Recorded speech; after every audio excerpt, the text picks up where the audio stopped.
Contanos tu punto de vista y escribinos por WhatsApp 11 22 62 77 28. No importa el medio, solo importa lo que está por fuera. Y nosotros estamos fuera. Estamos ahí, con vos. Sónica Más. Sónica Más. Una radio del Grupo Sónica.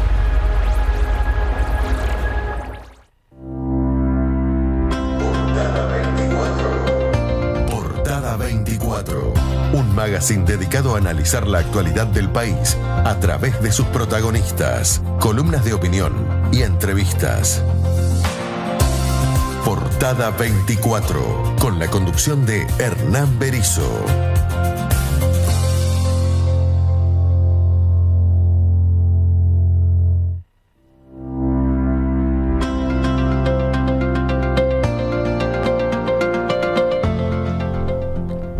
Muy buenas noches, bienvenidos a una nueva emisión de Portada 24 en este martes 25, martes de humedad, martes de calor. Pero bueno, martes con mucha información y con excelentes invitados en el día de hoy, acá acompañado por Juan de Dios Incunegui, como siempre. Vamos a arrancar así el primer bloque de Portada 24. Les recuerdo que estamos en vivo por Sónica Más, como todos los martes a las 20 horas, y si no nos pueden ver en vivo a partir de mañana en nuestro canal de YouTube, @Portada 24, ahí vamos a estar y van a poder ver todas las entrevistas y toda la información. Como siempre, la realidad en primera plana. 7 minutos pasaron ya de las 8 de la noche y vamos a estar ya arrancando con la primera entrevista, no sin antes avisarles y contarles que hoy vamos a estar entrevistando a través de Juan de Dios a Teresa Bo, corresponsal de Al Jazeera Internacional, también a Alexander Slipchuk, coordinador del programa de cooperación para España y Latinoamérica, y por su parte, que ya está acá en los estudios, Flavia Morales va a estar entrevistando con la presencia de Agustina Paz, cofundadora de Next Humans. Bueno, excelentes invitados y vamos a arrancar ya con la primera invitada, con la legisladora por la Ciudad de Buenos Aires, de La Libertad Avanza, Silvia Imaz. ¿Ya está en línea? Bien. Buenas noches, Silvia, ¿cómo estás? Hola, ¿cómo estás? Muy buenas noches. Muchas gracias por invitarme. No, muchas gracias a vos, Silvia, por estar. Mientras esperamos que aparezca la videollamada, te quería hacer, varias preguntas, pero más allá de charlar un rato de todos los proyectos que vos estás presentando y lo que estás trabajando en la legislatura, algunas preguntas también del orden nacional y un poco en general de la política, con las noticias de estos últimos días. Y la primera era, acompañaste la suspensión de las PASO en la ciudad. ¿En qué beneficia a los porteños esta suspensión de las PASO en la ciudad? ¿Le puedes contar a la gente? Sí, claro. Bueno, primero me gustaría aclarar que a mí me hubiera gustado la eliminación de las PASO. Bien. Entendemos que la suspensión de las PASO en esta oportunidad por lo menos va a representar una disminución del gasto público en 20.000 millones de pesos, cosa que no es menor, y que nosotros le pedimos al jefe de gobierno, a Jorge Macri, que por favor se vea reflejado ese ahorro que hace al suspender las PASO y que aparezca como un crédito fiscal para todos los vecinos, para todos los porteños, en la próxima boleta de ABL. Bien, perfecto. La segunda pregunta que te quería hacer era acerca de algo que vos comentabas en un reportaje hace unos días y preguntarte su significado. Queremos que la ciudad vaya hacia un cambio profundo como lo está haciendo Nación. ¿Qué sería esto, Silvia? Bueno, yo creo que el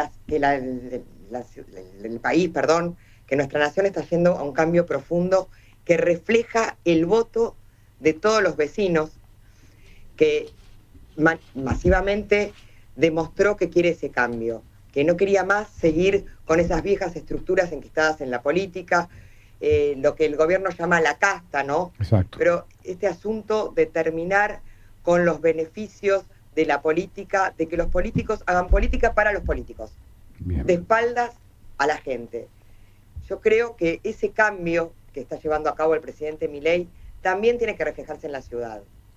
Bien. Y a eso apuntamos.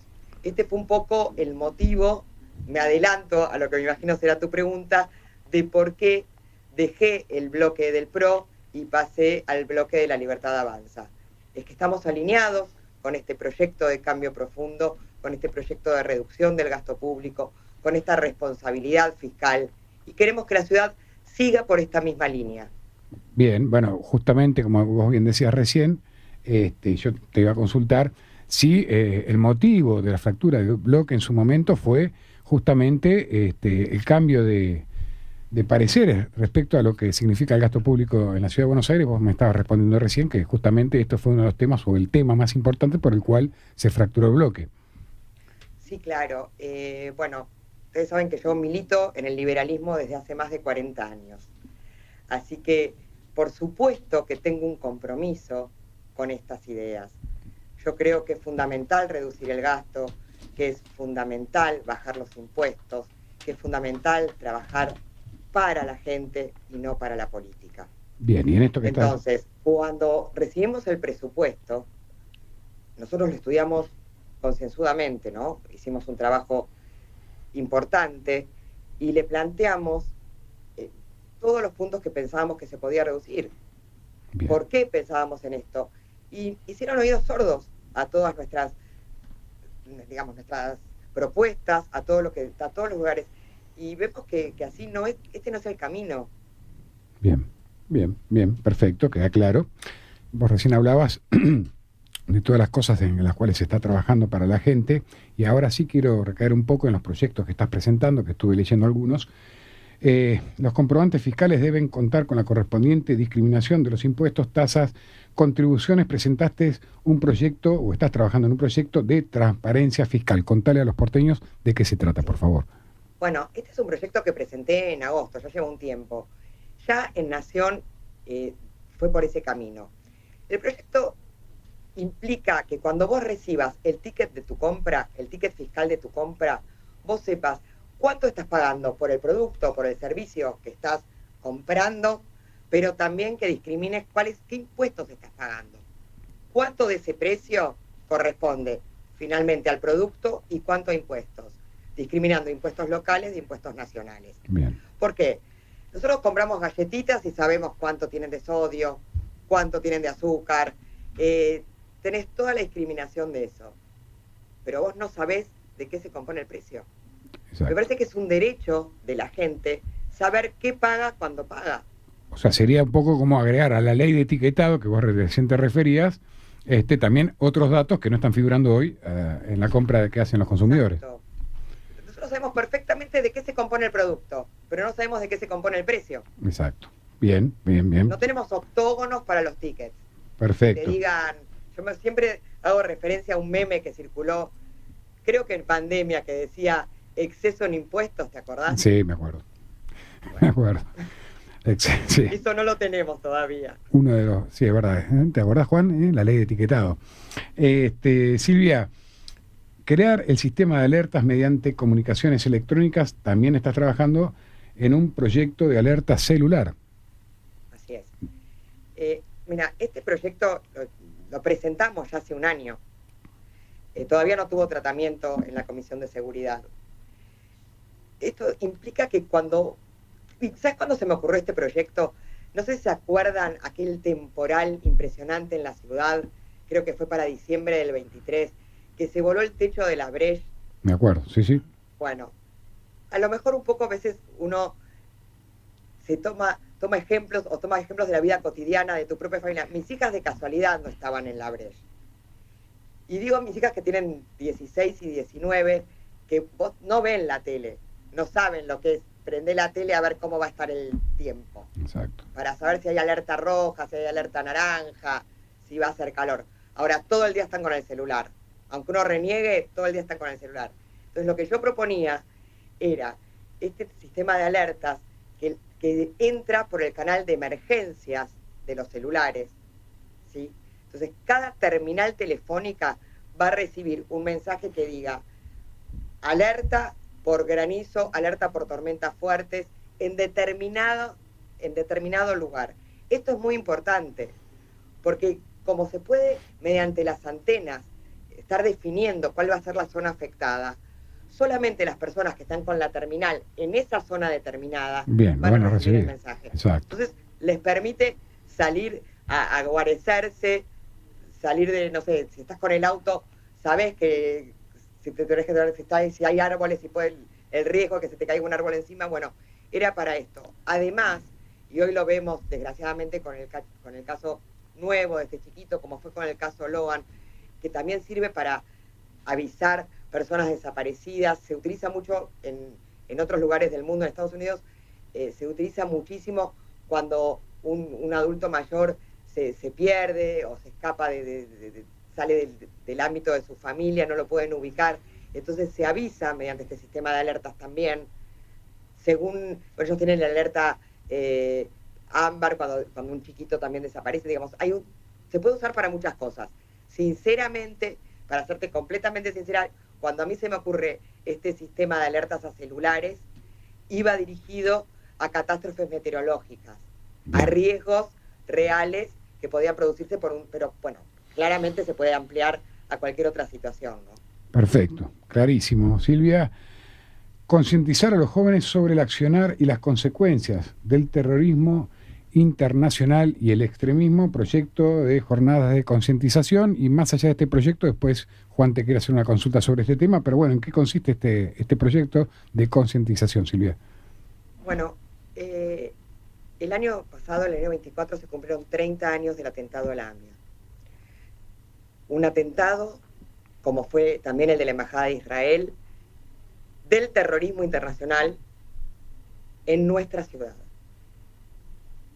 Este atentado, al igual que fue las Torres Gemelas, al igual que fue Atocha, al igual que fue el 7 de octubre en Israel, son atentados llevados a cabo por distintas agrupaciones terroristas.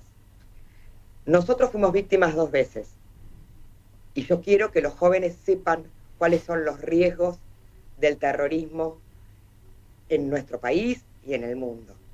Que tenemos que estar alertas y tenemos que saber de qué hablamos. En nuestro país tenemos todavía gente, por suerte, ayer decían en el acto por los chiquitos vivas, por suerte son pocos, pero son muy gritones, que siguen aplaudiendo estas expresiones. Yo creo que el terrorismo mata gente, mata los conceptos básicos de Occidente, mata con la libertad, mata las democracias. Entonces yo propongo que en los 2 últimos años de la primaria, no antes porque son muy chiquitos, y en toda la secundaria, y se me ha ocurrido durante el mes de julio, antes de las vacaciones de invierno, porque el 18 de julio, que es cuando es el aniversario de AMIA, estamos en general en vacaciones de invierno, me parece que durante el mes de julio tiene que haber una jornada de concientización, tenemos que preparar a los docentes para que le expliquen a los chicos de qué hablamos cuando hablamos de terrorismo internacional. Juan. Sí, bueno, muy buena iniciativa, diputada, felicitaciones. Quería preguntarle, porque estamos en un momento terrible, ¿no? Viviendo, y lo de la familia Vivas en particular ha sido muy impactante, espantoso realmente. Le quería preguntar, porque justo fueron las elecciones el domingo en Alemania, y el embajador reunió a todos los distintos representantes de las fundaciones políticas y expresaron cierta preocupación, y también hablaron de esta cuestión de la educación para eliminar los extremos, etcétera, por AFD, ¿no? Pero no quiero hablar del caso concreto, sino del tema de la educación que usted plantea. ¿Sería básicamente una educación para la paz, teniendo un capítulo sobre la problemática específica del terrorismo? ¿Sería básicamente eso? ¿Qué se imagina? Mientras haya terrorismo no va a haber paz. Es contradictorio. No podemos hablar de paz si no explicamos por qué tenemos que terminar con el terrorismo. Es una jornada, yo imagino la jornada como es la ESI, una jornada de un día donde haya talleres, donde se explique todas estas manifestaciones. ¿Por qué hoy la gente tiende a creer que es un acto contra los judíos en Israel? Esto no es verdad. Esto es un acto contra Occidente, y es un acto que pasó en Israel y pasó en muchos otros lugares. Pasó en Niza, pasó en Madrid, pasó 2 veces en Buenos Aires. Bueno, un poco, Juan, lo que yo siempre decía, ¿no? Que acá tenemos representantes que los 24 de marzo van a Plaza de Mayo a pedir por los derechos humanos, y son los que después levantan las banderas del terrorismo, ¿no? No sé, Juan, si te quedó pendiente alguna pregunta para el legislador. Yo quiero decir algo al respecto. no escuchamos ninguna manifestación de ninguna asociación de las que dice defender los derechos humanos, de la que dice defender los derechos de las mujeres cuando fueron violadas, cuando fueron vejadas de la forma más inhumana. Nadie va a hablar de los derechos de esos niños. Un bebé de 9 meses, un nene de 4 años, y tanto, nadie habla de eso. Entonces, para esos chicos no hay derechos humanos, para esas mujeres no hay derechos de las mujeres. Sí, y estamos hablando de casos que tomaron estado público, ¿no? Porque después fueron cientos de estos casos.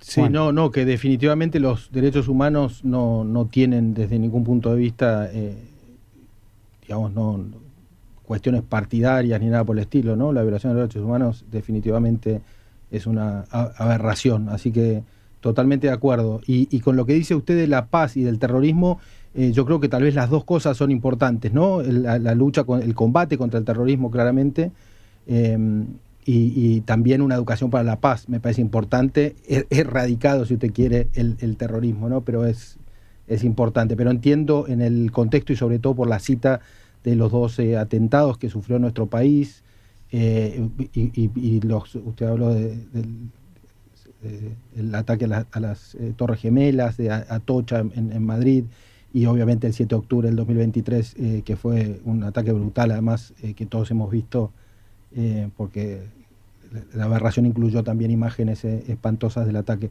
Así que, bueno, coincido con usted, me parece muy necesario. Creo que también, en paralelo, la cuestión de la paz me parece muy necesaria. Totalmente. Yo creo que no se puede escindir una de la otra. Cuando hablamos de educar para la paz, estamos hablando de erradicar el terrorismo. Ahí está. No, coincido, y aparte, importante lo que dice la diputada, porque en un momento donde todo es urgente y nada es importante.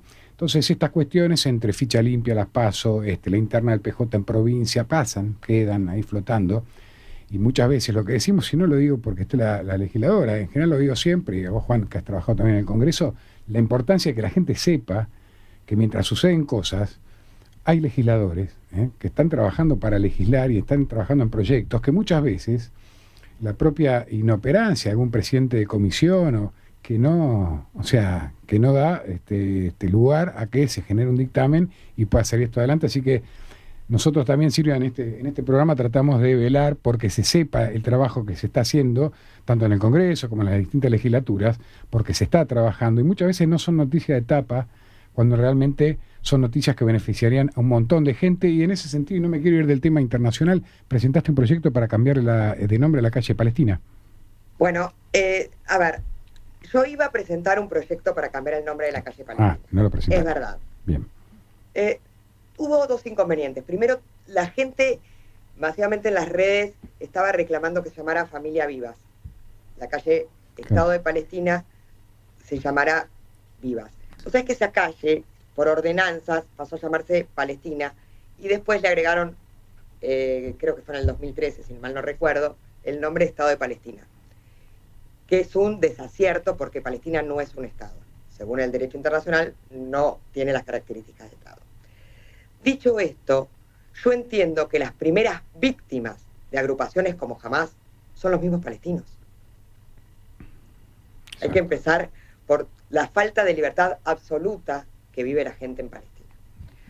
Ahora bien, cuando el dolor y la bronca que cuando me enteré de la Familia Vivas hizo que rápidamente dijera hay que cambiar el nombre de la calle. Primero me di cuenta que estábamos a 8 días del cambio digamos, del comienzo del año legislativo concretamente. Entonces íbamos a tener muy poco recorrido en comisión. Los proyectos de cambio de nombre son de doble lectura, tienen todo un procedimiento. Íbamos a perder un año legislativo entero si lo presentamos en el mes de febrero. Eso por un lado. Y me parece que si queremos que las cosas ocurran, tenemos que dejar de lado cualquier oportunismo político. Bien. Digo, por quedar bien con la gente que estaba pidiendo ese cambio de nombre, estábamos alejándonos de la oportunidad y del trabajo legislativo serio que esto implica. Y por otro lado, también por ley no se puede poner el nombre de personas vivas o que están muertas con menos de 10 años. El papá de los vivas está vivo, pobre hombre, lo que debe estar sufriendo en este momento. Entonces no nos parecía oportuno ese nombre. Empezamos a pensar en otros nombres, por ejemplo, víctimas de Hamás, porque eso representaría también al pueblo palestino que está también luchando contra el terrorismo. El pueblo, los civiles, los que no están aplaudiendo y están generando nuevos terroristas, como lo vimos en la entrega de los cajones de los chiquitos. Entonces, me di un tiempo para pensarlo mejor, para pensar cómo hacer esto de forma prolija y cómo homenajear a esta familia y a todas las víctimas de Hamás como corresponda.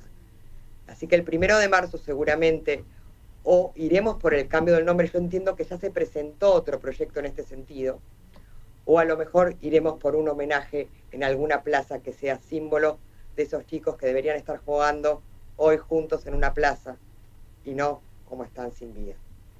Clarísimo, Silvia, clarísimo. No sé, Juan, si te quedó alguna pregunta. No, gracias por su tiempo. Creo que fue muy clara. Bueno, Silvia... yo quiero agradecerte muchísimo esta invitación. No, yo te Para nosotros es muy importante entender que la gente sepa en qué estamos trabajando, que estamos escuchando lo que la gente pide, que no estamos trabajando adentro de un despacho pensando que tenemos ideas maravillosas de espaldas a la gente. Entonces esta oportunidad que vos me das de contar los proyectos que yo entiendo van a hacer un cambio, para mí es muy importante y quiero agradecerlo muchísimo. No, agradecido soy yo, Juan, estamos agradecidos por tu sinceridad y con cómo te expresaste frente a temas que muchas veces el periodismo grande, como digo yo, no se anima a encarar o hay una bajada de línea y justamente yo creo que estas cosas hay que hablarlas y hay que decirlas como son, así que te agradezco tu sinceridad, espero tenerte nuevamente en el programa. Y bueno, y no me quiero olvidar de que le mandes de mi parte un gran abrazo a Fernando, que hace rato que no lo veo. Así que un gran tipo, Fernando Menedo, gran compañero de militancia cuando éramos niños. Silvia, muchísimas gracias, estaremos hablando en otra oportunidad y un saludo grande. Muchas gracias, Hernán. Un beso, Juan.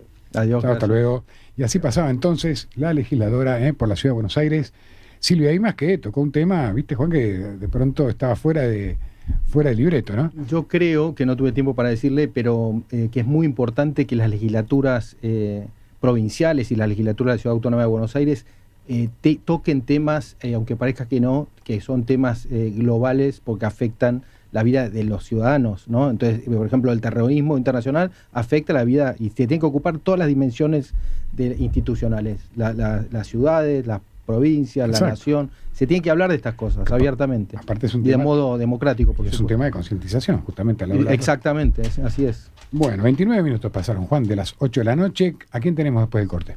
Tenemos a Teresa Bo, así que la esperamos. Bien, vamos a una breve pausa entonces y ya volvemos con más Portada 24.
Bien, 32 minutos pasaron ya de las 8 de la noche y seguimos acá en Portada 24. Recuerde, si no lo puede ver en vivo, a partir de mañana en nuestro canal @Portada 24 y ahí va a poder ver todas las entrevistas. Ya pasó la primera con la legisladora Silvia Imaz y ahora, bueno, vamos a tener en línea, Juan.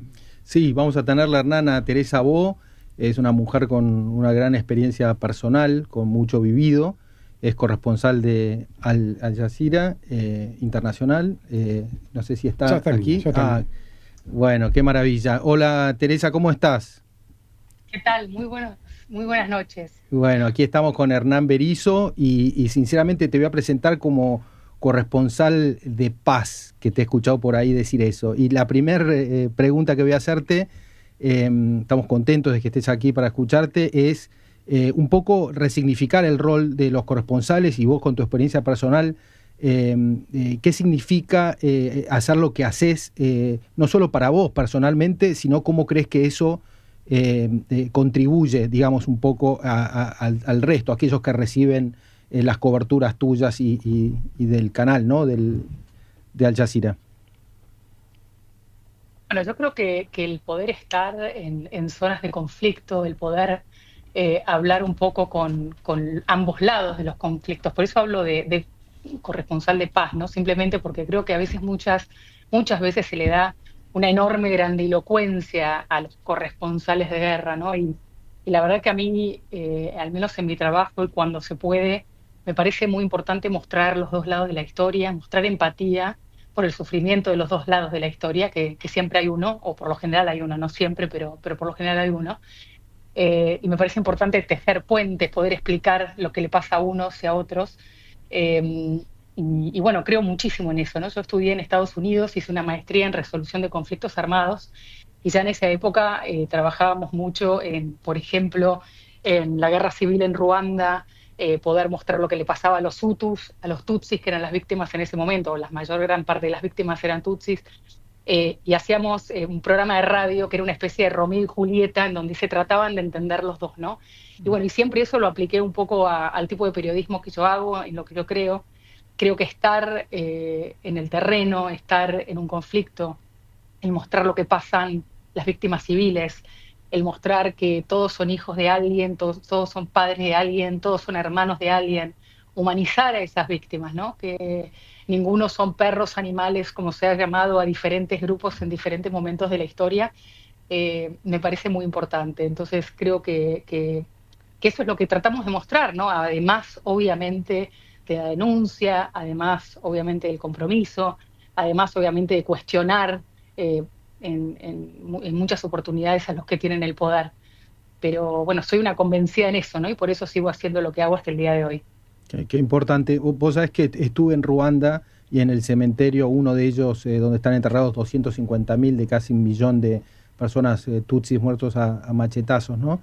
Una cosa espantosa de los años 90 y que me gusta mucho la historia. Igual sé que hay problemas ahora donde son victimarios ellos, ¿no? Con sí, el Congo, etcétera. Pero sí, esta cosa de que han logrado cierta reconciliación interna entre los Hutus y los Tutsis, si bien es un proceso que todavía no está acabado.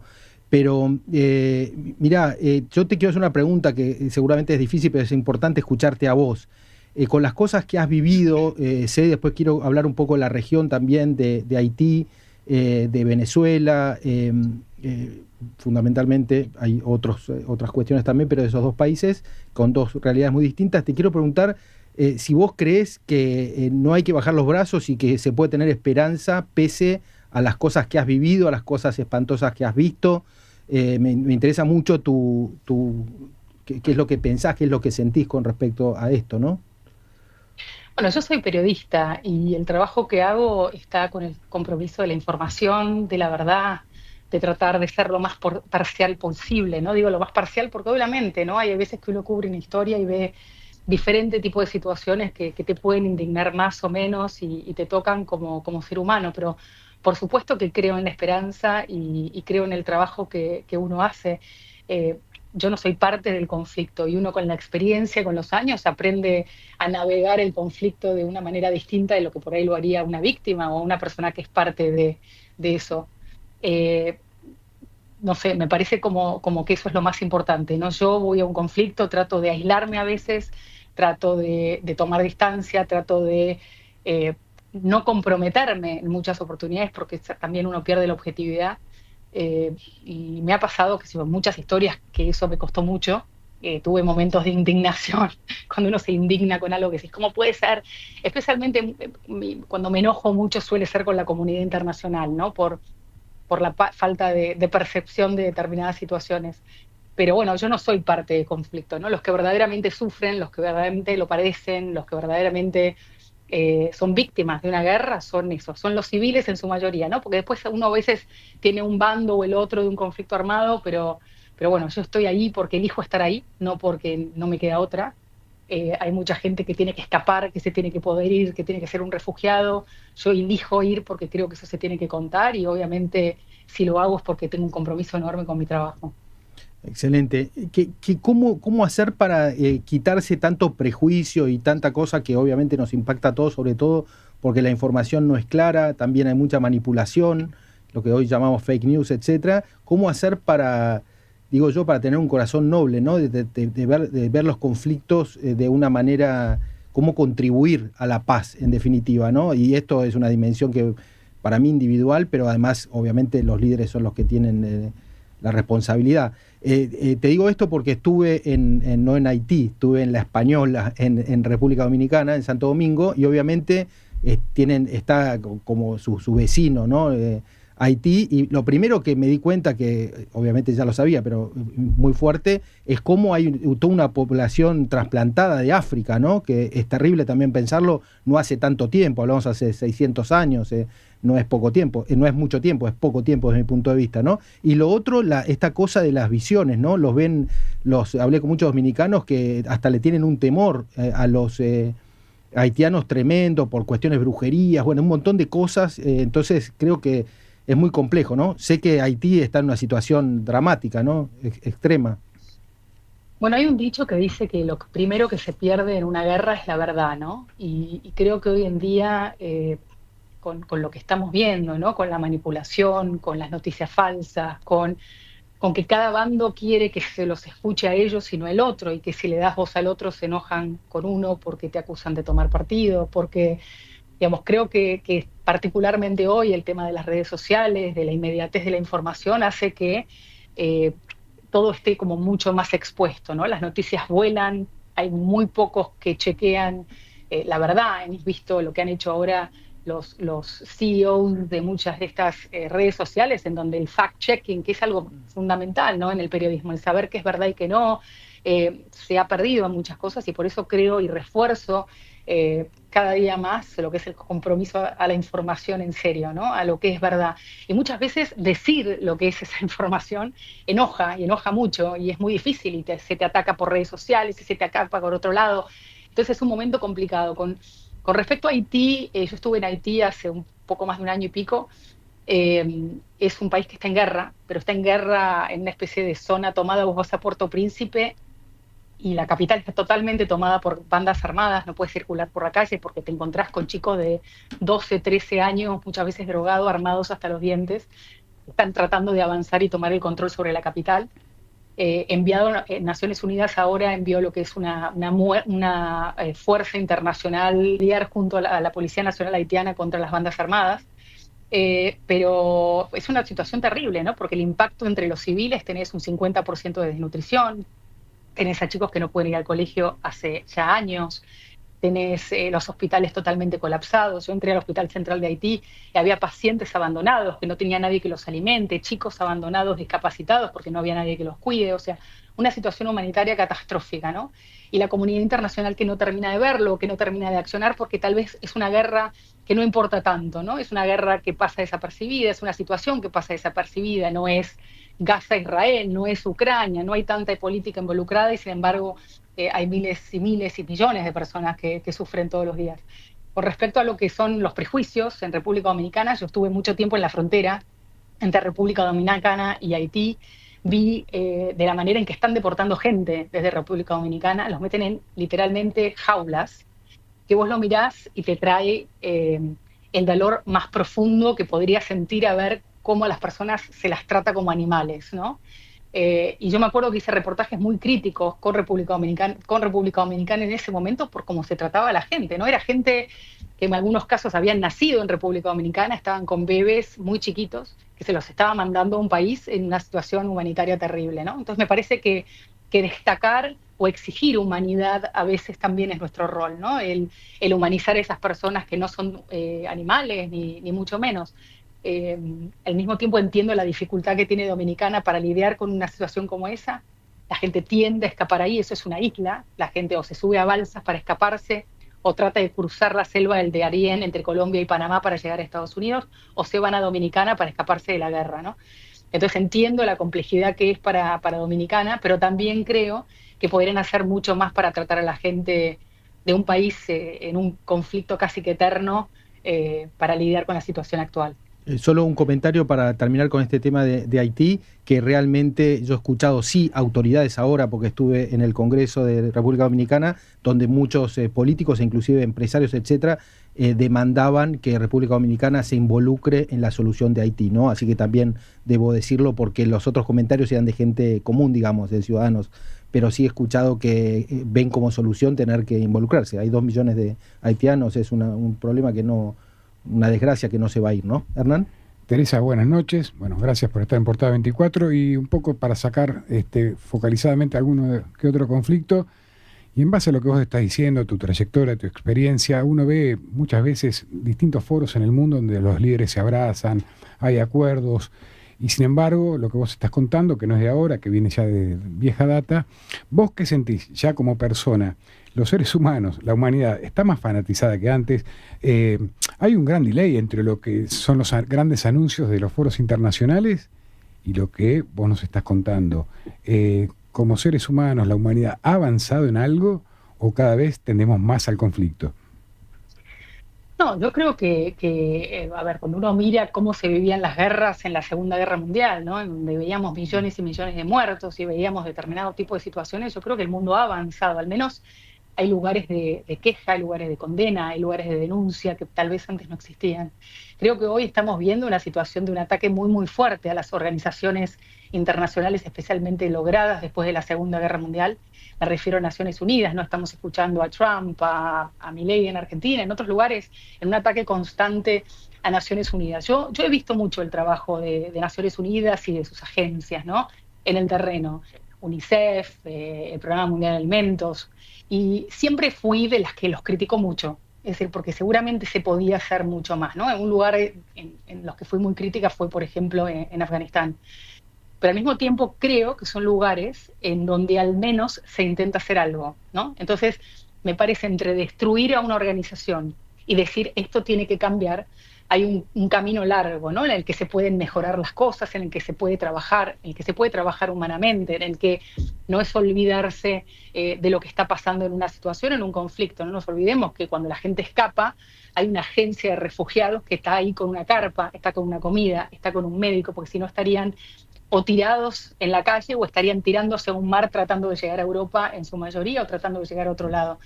Entonces siempre destaco el trabajo de estas organizaciones que en un montón de situaciones fui muy, muy crítica con el trabajo que hacen, pero creo que eso se llama a mejorarlo, no a destruirlo, ¿no? Y lo que vemos hoy es un ataque constante, ¿no? Un ataque constante a Naciones Unidas y a su fracaso, por ejemplo, para encontrar una solución en el conflicto con Ucrania. Bueno, ni que fuera tan fácil, ¿no? Yo creo en los foros de diálogo, creo en los foros de discusión, creo en el diálogo, creo que la mejor manera de solucionar el conflicto es con el diálogo, no con reacciones agresivas, violentas, de bullying, ¿no? De amenazar al otro a someterse. Creo que eso no nos lleva a ningún lugar y pensé que habíamos aprendido algo con todo lo que viene pasando ya desde la Segunda Guerra Mundial. Veo que hoy estamos aprendiendo un poco todo de vuelta, no sabemos en qué va a terminar esto. Esto no quiere decir que vaya a terminar mal, ojo, no estoy... Lo que sí estoy diciendo es que estamos llenos de incertidumbre con lo que va a pasar, especialmente del liderazgo que se viene viendo, y que es una etapa nueva que nosotros como periodistas la vamos a seguir muy de cerca, a ver si termina mejor o peor que antes. Hay mucho cinismo también, ¿no? Todo se explica, o el sufrimiento humano, o a las guerras, se la justifica con el cinismo, la excusa del poder, bueno, es el más poderoso, es el más fuerte, tiene que ser así. me parece muy cínico, me parece muy poco humano, me parece que es una manera de justificar la agresión al otro y no entender el dolor al otro, ni de las tragedias que viven millones de personas todos los días, ¿no? Entonces, en estos momentos siempre trato de destacar y decir, nada, encontremos esa empatía, porque algún día nos puede pasar a nosotros, ¿no? No me olvido más que cuando empezó la pandemia y la gente agarraba kilos y kilos de fideos y de papel higiénico y de todas esas cosas que necesitaban, que una persona dijo, bueno, si alguna vez les toca escaparse de una guerra, no se olviden de eso, ¿no? O sea, creo que nada, a todos nos puede tocar. Entonces, me parece que esta actitud medio de soberbia, de mirar al otro desde un lugar de arriba, de pensar que incluso que las organizaciones no hacen nada, cuando yo he visto que hacen un montón, que a veces lo hacen mal, que podría ser más eficiente, que le podría llegar mucho más a la gente de lo que le llegó, porque creo que esa es una crítica también importante. Sí, seguramente que sí, pero eso se mejora, no se destruye, ¿no? Especialmente a la organización. Perfecto. Teresa, la verdad, y Hernán, ambos, estoy absolutamente de acuerdo con lo que decís. Me gusta escuchar tu reflexión porque realmente la comparto. Naciones Unidas y sus agencias han tenido casos de corrupción brutales, sobre todo, por ejemplo, durante la época de la guerra de Irak. Hay un famoso escándalo, que hay un documental sobre eso, y muchas otras cosas, pero, y aquí viene la pregunta, hoy está de moda hablar de anarquía, que la anarquía es el mejor estadio para la humanidad, ¿no? Entonces te pregunto a vos, ¿anarquía o mejorar el funcionamiento de los estados? O sea, vos has vivido, por ejemplo, el terremoto del 12 de enero del 2010, que me imagino que era una anarquía absoluta.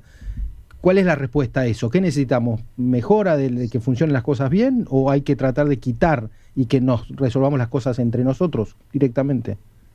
Bueno, no, yo creo siempre en encontrar lugares en común y creo que las organizaciones internacionales sin querer son ese lugar en donde todos se pueden expresar. En su momento se habló, por ejemplo, en el caso de Naciones Unidas, de ampliar el Consejo de Seguridad de la ONU, porque siempre Estados Unidos puede vetar una resolución contra Estados Unidos o Israel, o Rusia puede vetar una resolución contra Rusia o que tenga algo que ver Ucrania, ¿no? Entonces nunca se llega a ningún lado, nunca se encuentra una solución. Pero de eso se puede discutir y buscar alguna mejora. No es destruir la ONU, que sin querer es uno de los pocos lugares en donde se sigue discutiendo, se sigue hablando, se sigue diciendo, bueno, a ver, ¿cómo vamos a resolver un conflicto del otro? Por supuesto que para mí la anarquía no es la solución, ¿no? Yo, por ejemplo, y sé que vos sabés mucho de Afganistán también, pero a mí me pasó en Afganistán, yo fui mucho y es un país que, primero que me encanta y tiene un lugar muy especial en mi vida, en mi corazón, pero me acuerdo de haber cubierto una operación militar americana que estaban llegando a una zona en donde estaban peleando los talibanes por tomarla, ¿no? Y fueron los soldados americanos a construir una estación de policía. Y mientras construían la estación de policía y mientras estaban en alerta ante el posible ataque talibán, hacen unos pozos y dejan a toda la ciudad sin agua, ¿no? Entonces los soldados americanos empiezan a repartir botellas de agua para que la gente no tenga sed. Y los talibanes les decían, ¿qué hago con una botella de agua hecha en Estados Unidos? Me matan si me encuentran con esta agua, porque me van a considerar que yo soy cómplice de Estados Unidos, ¿no? Un traidor, sí. Y en ese mismo pueblo había unas escuelas que se habían construido para supuestamente hacer que las mujeres vayan a las escuelas, y entonces era todo este plan de Occidente para que las mujeres en Afganistán lleguen. Pero esa plata, o sea, de lo que se ponían, había un estudio hecho de que cada $10 que se invertían, 8 quedaban en empresas americanas que construían las cosas, ¿no? Y solamente 2 quedaban en los afganos. Entonces después vos te cuestionás por qué los talibanes terminaron tomando Kabul y todo lo que fue la estrategia de la OTAN, de Occidente, en Afganistán, y después las miles de personas tratando de escaparse del país, y los millones de refugiados, y las personas, mujeres incluso, desesperadas. Yo me acuerdo que a mí me llamaban por teléfono abogadas, médicas, juezas, diciéndome ayúdame a salir porque me van a matar. Bueno, y fue un fracaso de Occidente rotundo, porque también hay mucha hipocresía de cómo se manejaron los negocios, de cómo se manejó esta guerra contra los talibanes, en donde sí, se peleaba una guerra, pero después los talibanes volvían y nunca la terminaron de ganar. Entonces, nada, yo a esto, con lo que voy con esto, es yo creo que tiene que haber estos organismos que facilitan el diálogo, facilitan la comprensión, se puede discutir, se pueden pensar estrategias. No creo en la anarquía, no creo que va a venir un Trump y le va a decir a los afganos cómo tienen que vivir, porque así tampoco va a funcionar, ¿no? También creo que son los países los que tienen que definir sus propios futuros, ¿no? Creo que muchas veces Occidente, intentando resolverle la vida a la gente, termina siendo una situación mucho peor, ¿no? Sin, de alguna manera, respetando siempre, y muchas veces que creo que por ahí la intención original es buena, ¿no? Porque tal vez sí, pero bueno, en el camino se equivocan, en el camino hay intereses, en el camino hay corrupción, en el camino hay malas decisiones, y por lo general son, las personas que viven en esos países los que terminan pagando las consecuencias, ¿no? Y ahí es a donde entramos nosotros, ahí es donde decimos se están equivocando, esto no va a llegar a un buen lugar, y bueno, y así son los problemas que tenemos los periodistas muchas veces. No, yo intenté con un grupo de gente salvar a unas parlamentarias de los 20 años de ocupación, intentando construir una democracia que no se pudo. Mursal Nabizada la asesinaron el 6 de enero del 2023 y bueno, fue bastante triste. Pero lo que quiero decirte es, mira, no sé si van a compartir esto, yo es una cosa que he pensado mucho, las autocracias con sus líderes dictadores, antes se les llamaban dictadores, populistas, todo lo que sabemos que es algo malo, ¿no? Sumado al terrorismo, al crimen organizado, bueno, todo eso está muy claro. Ahora, a mí lo que me gusta es focalizar cuando los líderes de las democracias, en los valores que nosotros creemos, cometen cosas incorrectas. Entonces, a mí me parece que la mejor forma de defender los valores democráticos y la democracia es siendo fiel a esos valores. Entonces, un poco yo veo que hay que hacer un gran trabajo en los países que promueven, yo soy defensor de la democracia, como se llama, determinados valores y los violan, ¿no? Me parece que eso es muy negativo. Es como tener un enemigo interno. Esa es mi opinión. No sé si la compartirás o no, ¿no? Porque los autócratas ya sabemos que son autócratas. Lo que pasa es que creo que cada país tiene su proceso interno propio. Sí, obviamente, ¿no? Sí. Yo hablo de nuestros países. No, por supuesto, en nuestros países y en países establecidos como democracias, sí. Lo que a mí me preocupa es cuando, te digo algo histórico, ¿no? Por ejemplo, y hay hoy un tema muy grande con todo el tema del Islam y de los países musulmanes y de qué se hace. Es decir, muchas veces Occidente mantiene a dictadores o autoritarios en el poder porque les conviene, porque ellos mismos son los que controlan al islamismo en esos países. Una de las cosas que poca gente sabe es que en muchos países en Medio Oriente el islamismo es una especie de izquierda, es la utopía, es lo que les va a traer ese bienestar que muchos de estos gobiernos fallaron en dar. Entonces, si vos llamás a elecciones, muy posiblemente gane el islamismo. Y esas son cosas que van a dar, van a poner a Occidente en una situación muy incómoda. Entonces, se terminan tolerando determinado tipo de autocracias o dictaduras porque abrir la puerta al otro a veces genera mucho temor, ¿no? Entonces, yo creo que son esas cosas que se van debatiendo. Yo acabo de volver ahora de Arabia Saudita, ¿no? Por ejemplo, y te cuento esto porque es algo que lo acabo de vivir y es un país, sí, ¿no? Es el más importante del mundo árabe, es el país que maneja la Meca, o sea, es un país importantísimo en Medio Oriente. Hay un príncipe que se llama Mohammed bin Salman, que fue el acusado de triturar a un periodista en la embajada de Arabia Saudita en Estambul.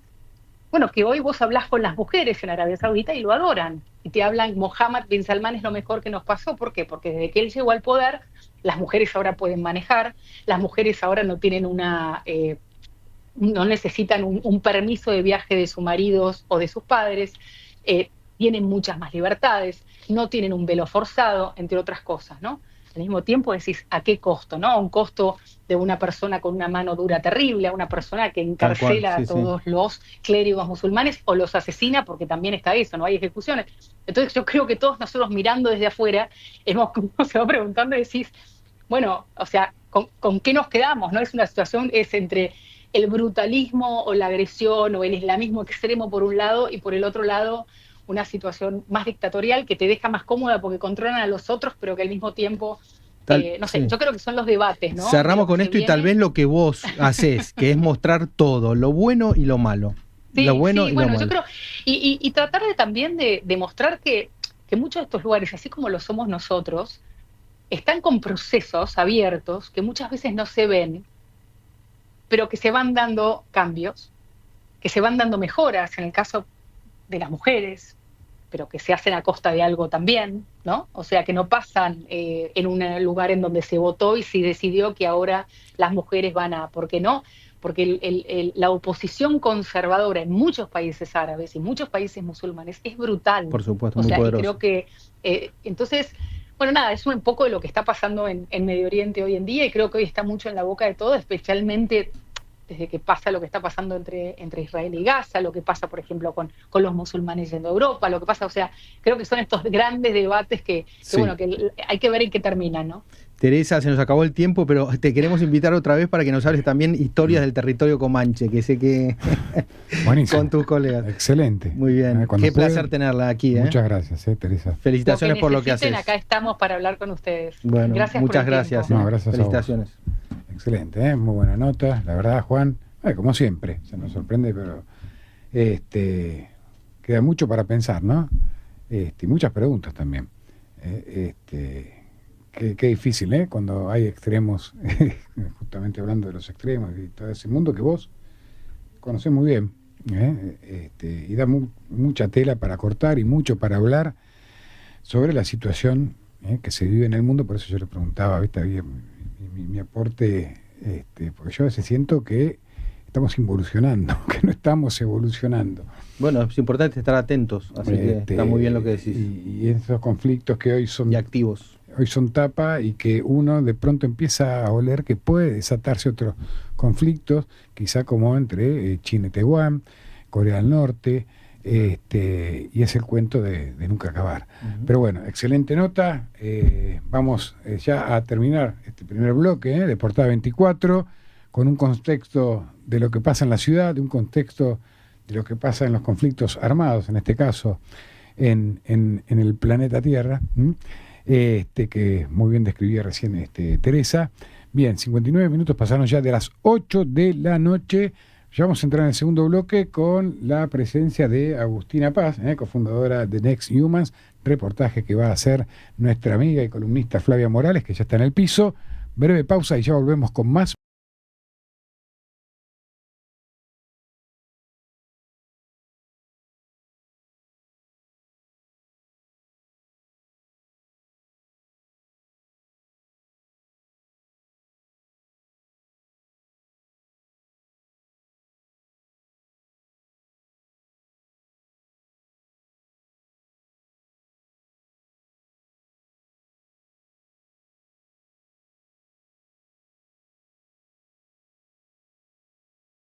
Autónoma de Buenos Aires y llegando a todo el mundo, con estudios en Avenida Callao 194, transmite Sónica Más, una radio del Grupo Sónica. Una nueva hora comienza en Argentina. Son las 9 de la noche. Comer rico, casero y saludable ahora es posible. Sí, con las viandas caseras diseñadas y elaboradas por la nutricionista Andrea Purita. ¿Querés más info? En Instagram busca Viandas Purita y empezá a comer saludable. Pedidos al 11 3273 5810.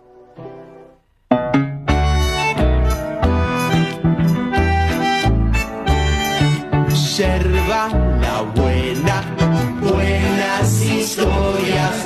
Yerba la buena, la vida se puso buena. Cebemos juntos buenas historias. Yerba mate La Buena.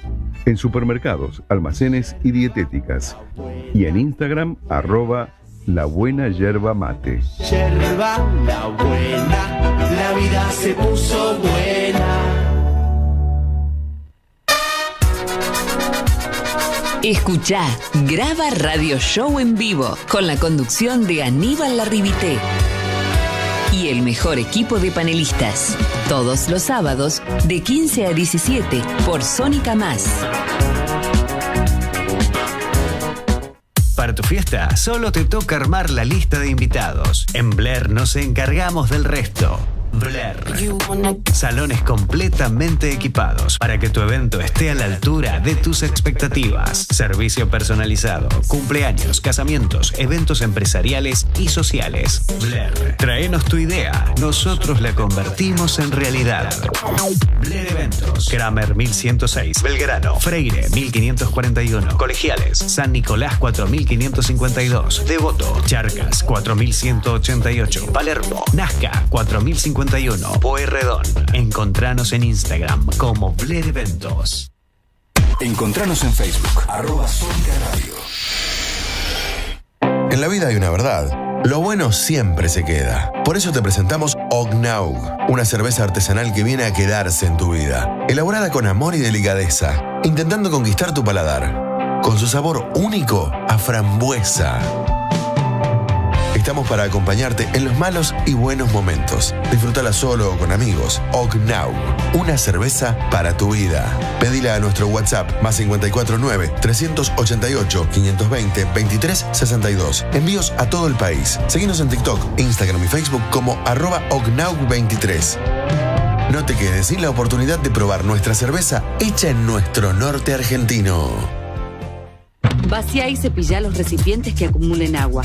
Tira agua hirviendo en desagües y rejillas y colocamos quiteros. Juntos podemos prevenir el dengue. Más información en buenosaires.gov.ar/dengue. Buenos Aires Ciudad. 180 grados DJ. Somos DJ Móviles. Nosotros nos encargamos de llevar a tu casa Zoom o Country, la diversión, música, sonido y luces. Vos simplemente tenés que prepararte para bailar. Más de 15 años de trayectoria nos avalan. Puntualidad, respeto, profesionalismo, buena atención. 180 grados DJ. Comunícate al 11 50 59 57 71 y solicita tu presupuesto. Lo que opinás nos interesa. WhatsApp 11 22 62 77 28 11 22 62 77 28. Más ágil, menos acartonada, más divertida, menos estructurada. Sónica Más. Siempre más de lo que te gusta. Sin complicaciones, sin letra chica. Te lo hacemos fácil. Bájate la app y listo. Escuchá gente como vos. Escuchá Sónica Más.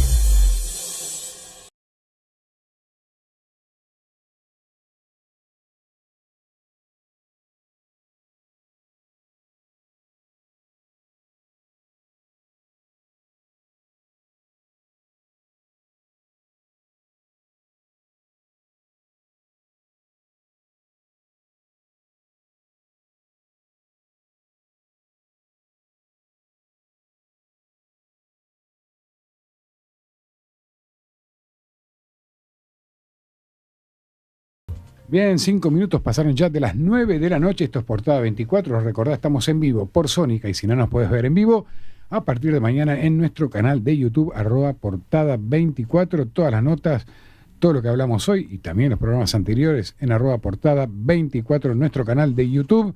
Y bien, ya empezamos nuestro segundo bloque con nuestra columnista y amiga Flavia Morales, que hoy trae una excelente invitada, como siempre, Flavia. Así que todo tuyo, Flavia. Bueno, buenas noches, ¿cómo estás, Hernán? Gracias por la presentación. Acá estamos con Agustina. Agustina Paz es cofundadora de Next Humans, así lo dije bien. Embajadora global de Singularity y coordinadora de programas ejecutivos de la Universidad de San Andrés. Buenas noches, Agustina. Hola, Flavia. ¿Cómo estás? Tanto tiempo, Agustina. Qué bueno verte, muy bien, por suerte. Qué bueno. Con Agustina, nada, y de repente, bueno, sabemos que siempre te gustó la tecnología, la innovación, siempre estás ahí en el descubrir y humanizar un poco también la tecnología, ¿no? Aplicada, no que quede, no es un fin en sí mismo para vos la tecnología. Y yo leía todas las cosas que has hecho y sinceramente, wow, decía, bueno, siempre sos una mujer muy inquieta, que te gusta crear. Nada, quería como primera pregunta preguntarte qué es Next Humans y qué impacto busca generar en la sociedad. Bueno, dale. Next Humans es una consultora que iniciamos después de haber pasado por Singularity y de alguna manera tiene esa impronta de lo que es Singularity, que es esa universidad que está en la NASA, que se hablaba un montón en otras épocas por ahí más que ahora, pero que nosotros lo que quisimos fue acomodar todo ese conocimiento, toda esa bajada de lo que podríamos hacer como líderes y llegar a toda la Latinoamérica. Entonces, básicamente lo que buscamos es tener casos locales de éxito, trabajar con empresas y organizaciones de Latinoamérica y de Argentina, de todo el país, y hacer que la tecnología se humanice y que trabajemos a través de las personas.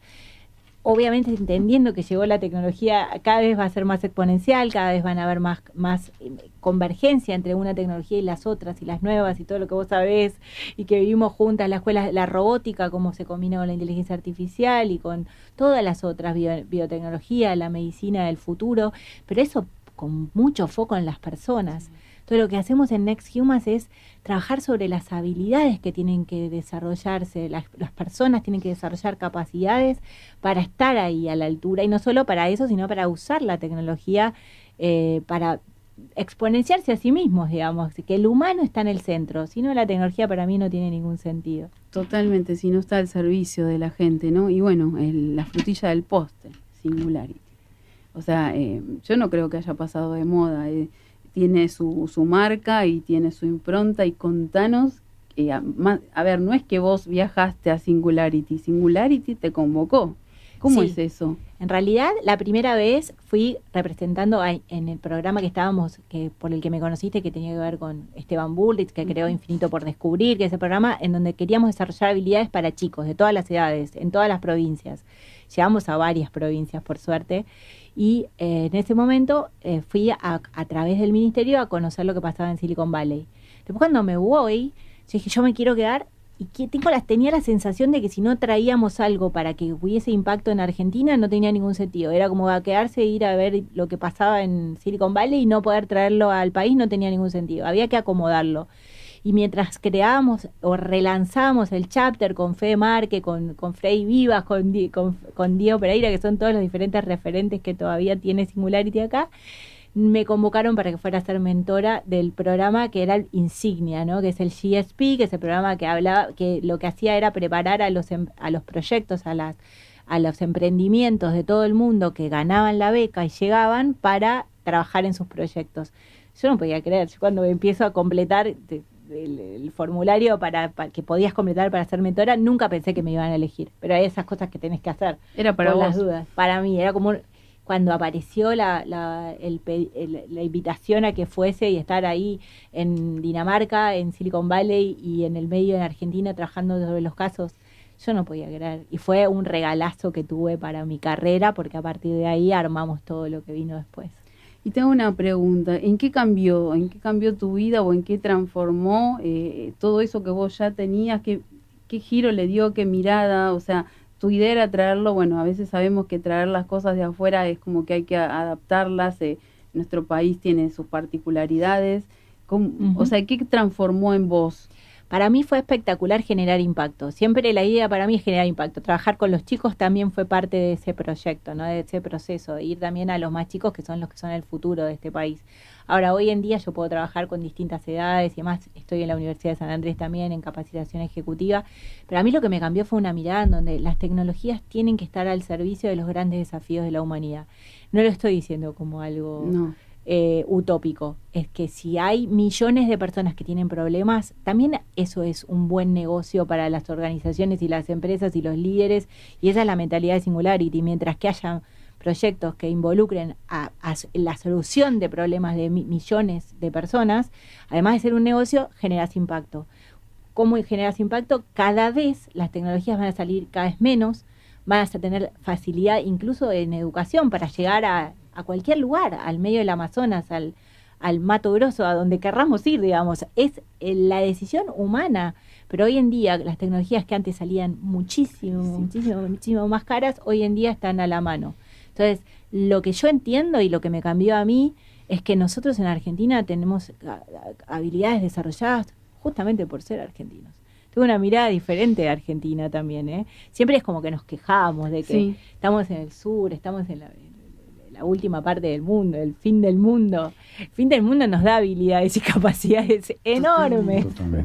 Totalmente. Hernán, algo que... No, yo escuchaba atentamente todo esto y siempre digo lo mismo, Agustina, le digo a Flavia, qué bueno mostrar todo este tipo de cuestiones que no son tapa de revista ni tapa de diarios, y que son cosas que pasan acá, como vos bien decías, porque casi la totalidad de los invitados y las invitadas que ha traído Flavia, y vos recién hablabas del talento argentino, son terriblemente talentosos y están involucrados en proyectos de orden mundial que han cambiado muchas veces las tecnologías en el mundo. Bueno, siempre se toma en los grandes medios, a lo mejor algún diseñador argentino de autos, pero todo esto no. Pero más allá de todo esto, que me parece espectacular que venís haciendo, y quizá mi mirada de alguien de 55 años es, cuando vos decís hay que acercar la tecnología a lo que llega a las personas. ¿Por qué a mí, o a muchos de mi generación, dicen, che, pero ¿están hablándole a los jóvenes solamente, o también cuando hablamos de que la tecnología le llega a las personas, estamos hablando de los adultos mayores? Bueno, yo tengo 51 años, así que somos de la misma generación. Y para mí, estoy hablándole a mis pares. Nosotros somos los que tenemos, además, una plasticidad en nuestro cerebro que durante muchos años nos dijeron que no teníamos por ser mayores, que obviamente los chicos tienen más plasticidad todavía, pero también nosotros, como al no ser nativos digitales, exacto, eso tuvimos que armar todo desde lo que podíamos aprender, y entonces a usar nuestra curiosidad y las ganas de aprender sin que estuviese todo dado. Los chicos la tienen más difícil a esa, porque estamos acostumbrados a ser usuarios que creadores. Acá voy a ir voto a la generación X, que es la que se llama ahora la generación invisible, de que nosotros recontra somos parte de esto. ¿Cuál es la diferencia entre la generación X, la generación Z, los nativos? O sea, ¿cuál sería la diferencia? Hay, o sea, uno ve, ¿no?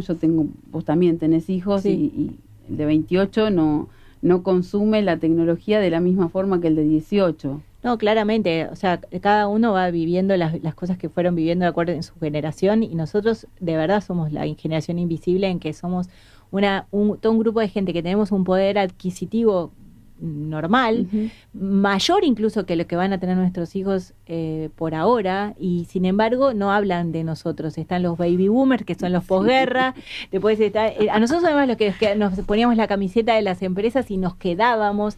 La generación que viene abajo va cambiando de trabajo, tienen una escasa tolerancia a la frustración. Eso es lo malo. Lo bueno es que tienen mucha facilidad para ir adquiriendo conocimientos y para ir moviéndose y usar el sentido común. También. Son críticos, son más críticos. Son súper críticos. ¿Y cómo se construye un liderazgo en estas nuevas generaciones, en un formato laboral? ¿Qué tipo de liderazgo construyen ellos y cómo acompaña todo este tipo de programas? Bueno, es un desafío porque los chicos más chicos buscan no solo un jefe o un líder que puedan mirar de lejos, sino alguien a que puedan admirar y alguien a que puedan seguir y que tenga propósito. Para mí, hasta dando clases en la universidad, eso es clarísimo cuando daba clases en grado. Los alumnos que yo sé que les llegué es porque me ocupé también de la parte humana de ellos. Y ellos tienen que valorar y respetar lo que vos hacés, y tiene que haber coherencia entre lo que vos decís que tiene que pasar y lo que vos haces. Y eso en eso son mucho más piolas que nosotros. No van a quedarse en una empresa solo porque está buena la empresa. Van a elegir porque los líderes los inspiran. Y nosotros, o sea, pensando que no somos ninguna de esas generaciones, ¿cómo pensás? ¿Qué tipo de liderazgo? Porque a los 20, 30 el liderazgo era otro. ¿Cómo nos reacomodamos a este nuevo formato de liderazgo de hoy? Yo creo que tiene más que ver con no creérnosla más también y ser inspiracionales, dejar de adoctrinar a la gente y hacerlos pensar. Yo creo que tiene mucho que ver con el desarrollo del pensamiento crítico en lugar del líder, y también la posibilidad de que los de abajo se equivoquen como parte del proceso. Creo que en todas las charlas que hablo de esto es darle lugar al error, cosa que no pasó durante muchísimos años en las empresas, ni en las escuelas, ni en ningún lugar. No había lugar al error, y hoy en día lo que vos tenés que hacer es eso, darle lugar al error. A la innovación ocurre después de que nos equivocamos. Te hago una pregunta, Agus. Viste que en Ciudad, o sea, en tecnología, pero desde otro lugar, en Ciudad están aplicando los centros TUMO, que los deberás conocer. ¿No son parecidos a Infinito por Descubrir? Bueno, Infinito por Descubrir fue un proyecto que se le ocurrió a Esteban, que también él era orador en Singularity y hablaba de lo que era la educación del futuro. Para mí, Esteban es un visionario de todo lo que se venía. Y creo que tiene que ver con eso, ¿no? Si están así, y en Ciudad no llegamos nunca, en Infinito, pero también cuando quisimos llegar ya era tarde, porque ya era el fin de una etapa, de un ciclo, pero en Ciudad pasan cosas que son súper violas siempre, o sea, inclusive el Parque de la Innovación y todas estas iniciativas que están habiendo. Y yo creo que ojalá que sea parecido a Infinito, porque en Infinito nosotros teníamos 2.000 chicos que iban por mes a desarrollar habilidades en distintas provincias. No eran solo aprender tecnología, ellos llevaban con la excusa de aprender tecnología y metíamos muchísimo arte. Y esa combinación, lo más importante es generar capacidades en esos chicos para que después puedan emprender en el futuro, trabajar en una empresa, lo que sea que decidieran, pero con herramientas y no sentirse que eran esclavos del lugar a donde estaban porque les había tocado vivir eso. Si eso pasa en Ciudad, bienvenido sea. Son muy parecidos. Obviamente que los conceptos por ahí, al haber más cantidad de TUMO, de centros TUMO, es mucho mejor. Perdóname, Flavia, ¿qué son los centros TUMO? Expliquémosle a la gente. Agustina, no sabe. Bueno, es un proyecto armenio que está en diferentes lugares del mundo. Bien. En Argentina, los primeros que le han traído ese proyecto es la ciudad de Buenos Aires, y son centros donde hay lo que decía Agus, arte, donde tenés programación, donde tenés educación emocional. Bien. Son centros en contraturno y creo que se están aplicando más en las escuelas de jornada extendida. Perfecto. No, yo digo para que la gente... Está bueno porque sepa. También trabaja con el tema de las inteligencias múltiples, ¿no? Claro. Vos por ahí, no sé, yo quedé muy asombrada con la escuela Otro Mundo de Cris Morena, sinceramente, para sacarse el sombrero y entender que los chicos no solamente tienen que seguir un mandato de ser contadores, abogados, todo lo que sabemos, ¿no? Que podemos y que quieren y que tienen, no son diferentes, quieren desarrollar otras habilidades. Igualmente, bueno, te interrumpí, justo iba a hacer la pregunta, pero bueno, quería aclarar a la gente que muchas veces no. Sí, no perdón, sabe. Uno lo da por sabido. Y si tuvieras que cambiar algo en la educación tradicional, ¿qué sería? Porque todavía sigue conviviendo. Una sola cosa tengo que elegir. Sí, una sola, porque si no nos quedamos lo que es increíble de la educación tradicional es que fue creada para sobrevivir a todas las hecatombes. Entonces eso lo vuelve poco flexible. Si pudiésemos de alguna manera permear ahí, ¿no? Tratar de que los chicos puedan desarrollar y que poner cada vez más a los maestros, que yo creo que hay muchos maestros que son facilitadores del aprendizaje, que en vez de poner malas notas haya como esto de progresar juntos, que es algo que se está buscando. Yo impactaría ahí, digamos, en tratar de desarrollar habilidades que estén relacionadas con el día a día que van a tener los chicos cuando terminen el colegio y no que vean las cosas por separado. Matemática, historia, geografía, como si no fuese toda la información junta. Y en esta experiencia que vos tenés en la universidad, sabemos que la Universidad de San Andrés es súper innovadora y siempre está al día, al igual que otras, como la Austral, otras universidades también. Vos, ¿cómo ves a esos chicos que van a formarse y que vos sabés que son empresarios o son creadores de startup o futuros? ¿Cómo los ves? O sea, ¿cómo los percibís y qué diferencia notás con las generaciones anteriores? Yo creo que los chicos, los jóvenes, digamos, de hoy en día en San Andrés, yo en general, mis programas son más de capacitación ejecutiva, pero tengo todas las edades, porque cada vez hay chicos más chicos que tienen puestos de liderazgo. Mira, Mateo. Por eso, bueno, Mateo lo conozco, también él fue parte de uno de los programas de Next Humans, y la verdad es que sí, tienen esa mirada diferente, esa flexibilidad de aprendizaje y son súper exigentes en lo que quieren aprender. Quizás lo distinto es que piensan que las carreras de por vida, las que nosotros conocemos, deberían ser más cortas y deberían ser encastrables. Entonces, en los programas ejecutivos encontrás a mucha gente que por ahí no viene de una carrera dura y sin embargo saben que les faltaron aprendizajes y van eligiendo algunos programas que les van dando esos contenidos por ahí por menos tiempo para terminar de encastrar lo que ellos quieren aprender. Como un menú cognitivo, ¿no? Una dieta armada a la medida, como cuando vas a la nutricionista. Y aquí viene la pregunta, ¿no? ¿Y la inteligencia artificial tan hablado en estos tiempos? Mira, la inteligencia artificial, por un lado es una tendencia. Voy a separar tendencias de señales débiles, que es otra cosa de la que me gusta hablar. Pero la inteligencia artificial es una tendencia que obviamente está en boca de todos. Muchos hablan de inteligencia artificial, pocos la practican en serio, la llevan a la práctica y entienden las consecuencias de que haya llegado esto. Que obviamente no es nuevo. La inteligencia artificial viene desde hace muchos años desarrollándose, pero ahora pegó el salto exponencial. Exacto. Ahora es casi la electricidad de las revoluciones, segunda revolución o el vapor de la primera. Digo, como para que... Sí. O sea, es algo que es tan grande que no sabemos todavía cómo nos va a impactar, pero no es la inteligencia artificial sola, sino está lleno de otras señales débiles que no está todo el mundo hablando, como lo que tiene que ver con biotecnología, con medicina que puede estar curando enfermedades que antes no se podían curar, con lo que sea robótica, con lo que sea... todas las tecnologías exponenciales, que son de las que hablamos en Singularity también.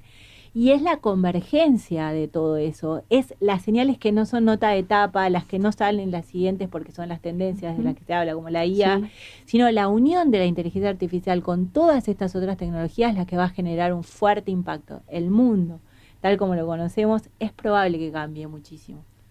Pero no porque viene Terminator, que es la mirada de ciencia ficción que tiene la mayoría, sino porque vas a tener como una asistencia, que hay un montón de datos, como cuando salió la calculadora, pero exponencial, digamos, que ya hay un montón de gente que no hace las cuentas a mano, ¿no?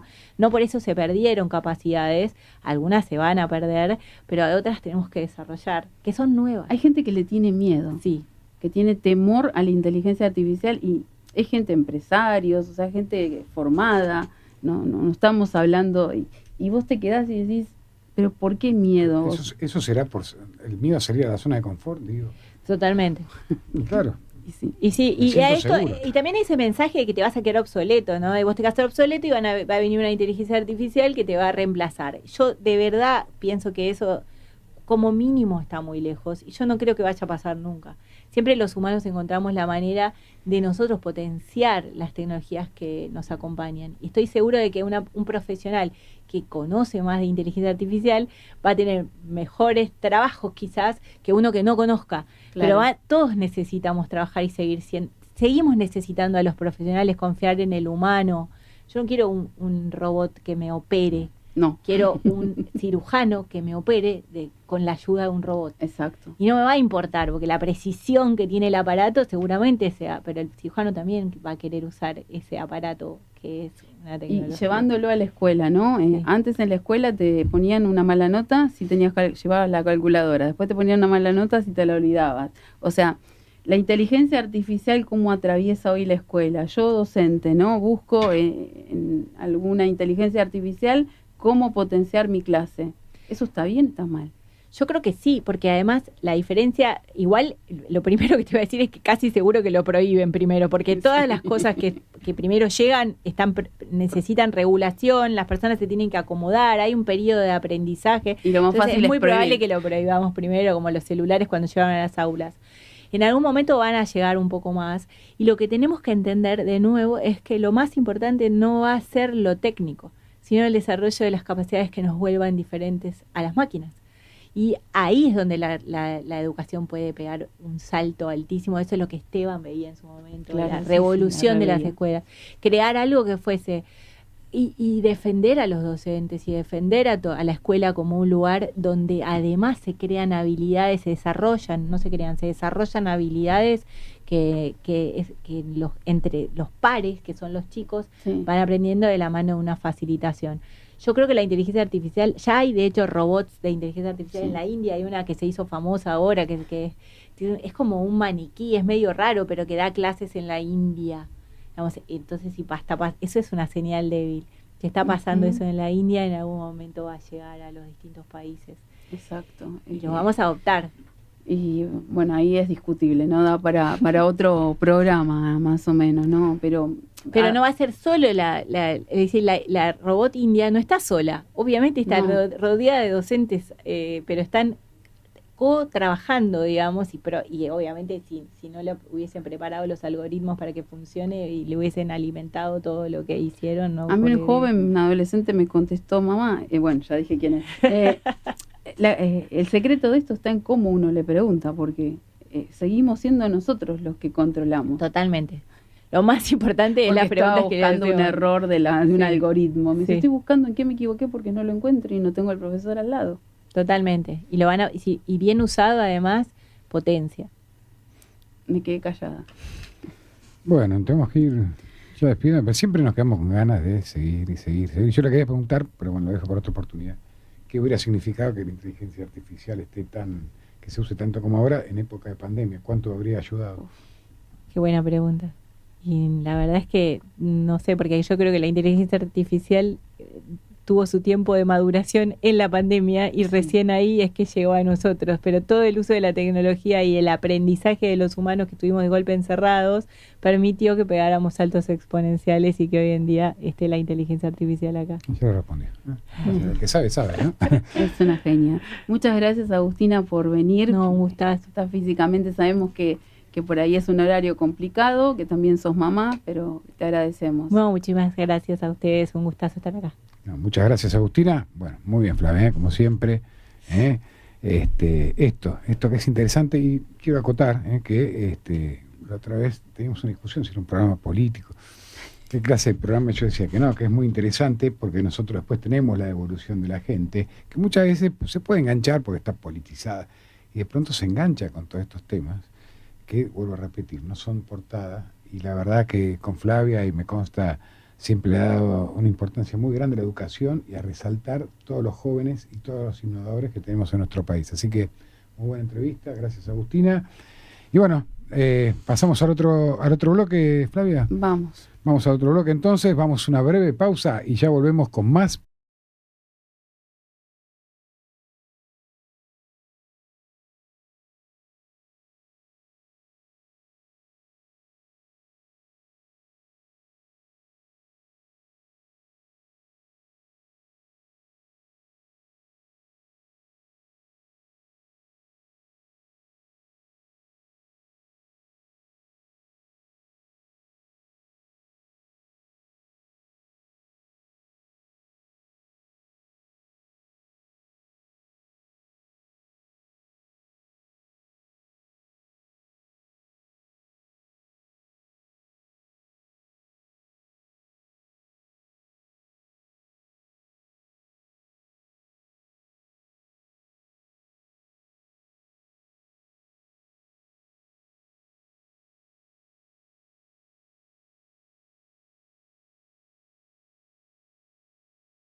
Bien, y ya pasaron 31 minutos, de las 9 de la noche, pasa volando el tiempo. Esto es Portada 24, esto es Sónica Más, en este martes 25, recordad, todos los martes a las 20 horas, la realidad en primera plana, con excelentes entrevistados, y si no lo puedes ver en vivo, lo puedes ver grabado, digo yo grabado, me quedé, no sé, en 1953. Lo puedes ver en nuestro canal de YouTube, @portada24, me traiciona la edad.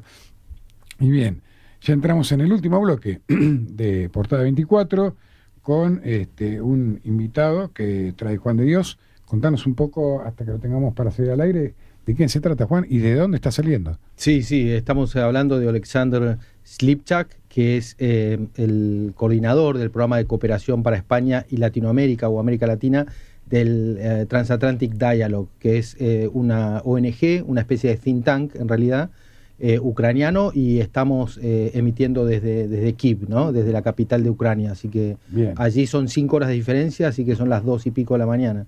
Bien, Juan, a usted con esos reportajes, a la gente, no es la primera vez que ya, pero también creo que a vos te sacamos al aire y no sé dónde estabas, así que también es cierto. Era bastante tarde. Bueno, ahora cuando nos avise Juan que está en línea, vamos a pasar entonces a este reportaje. Bueno, excelente, ¿no? Lo de Agustina Paz.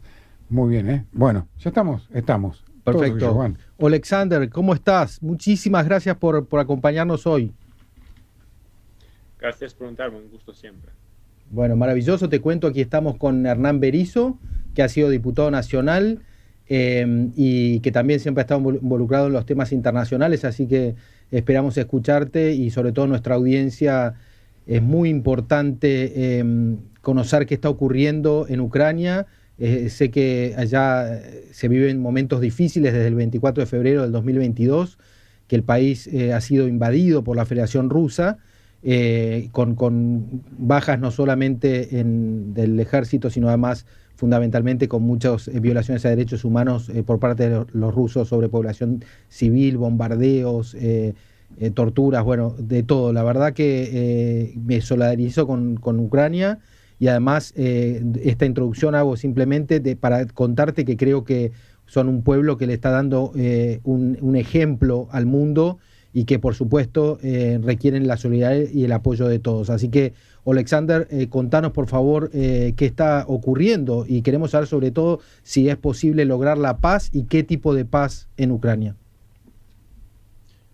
Estimado Juan, muchas gracias por invitarme, un gusto estar con ustedes. Es siempre un placer comunicar con Argentina, nuestro aliado en Sudamérica, uno de los más firmes que tenemos en todo el mundo ahora.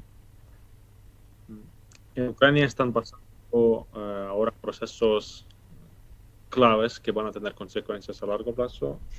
Ya tenemos una posibilidad que tendremos un alto el fuego este año, por ejemplo. Ahora están hablando mucho de paz, y están hablando mucho de acuerdo con Estados Unidos, y también con algún acuerdo, no lo voy a llamar, pero alguna tregua con Rusia. Hay un montón de factores que tenemos que tener en cuenta. Primero, que Ucrania sí está buscando la paz, pero lo que nos preocupa son 2 cosas. Primero, duración de esta paz. Segundo, garantía de seguridad, que la guerra no se vuelve a repetir. De momento Ucrania no tiene ni uno ni otro.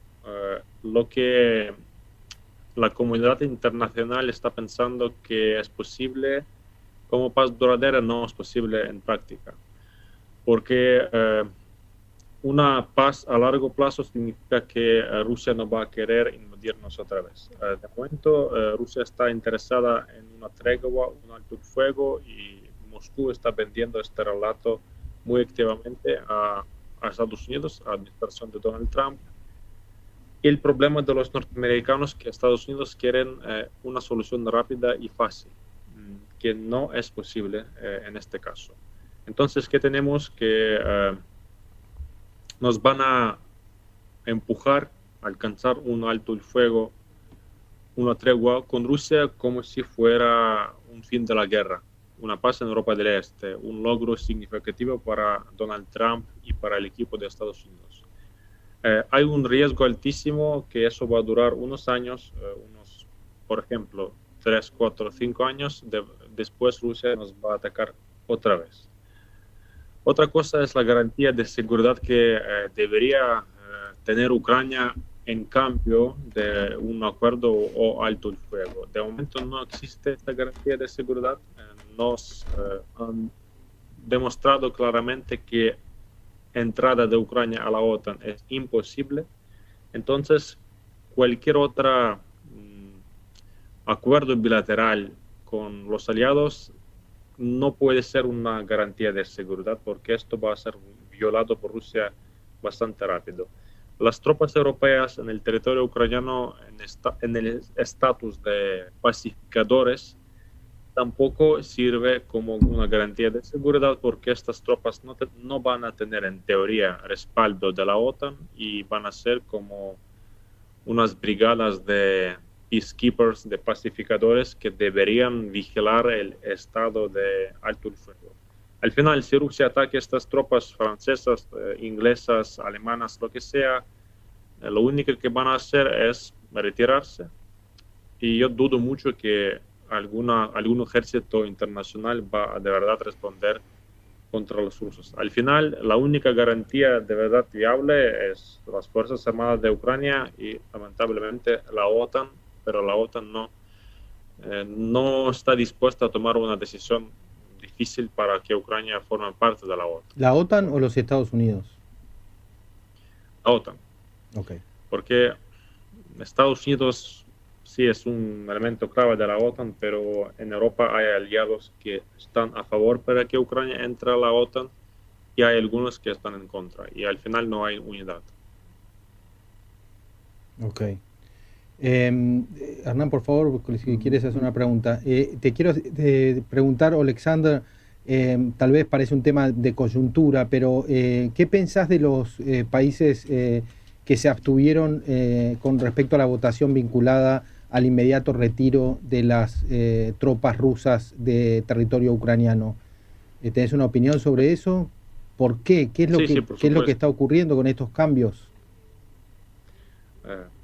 Bueno, antes de responder, yo quiero subrayar que Argentina sigue siendo un aliado de Ucrania y el gobierno de Javier Milei y la sociedad argentina sigue siendo los aliados de Ucrania.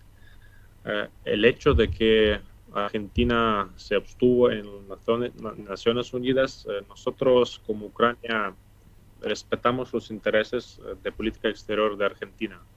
Lo tomamos con prudencia y con razón. Argentina tiene sus relaciones con Estados Unidos.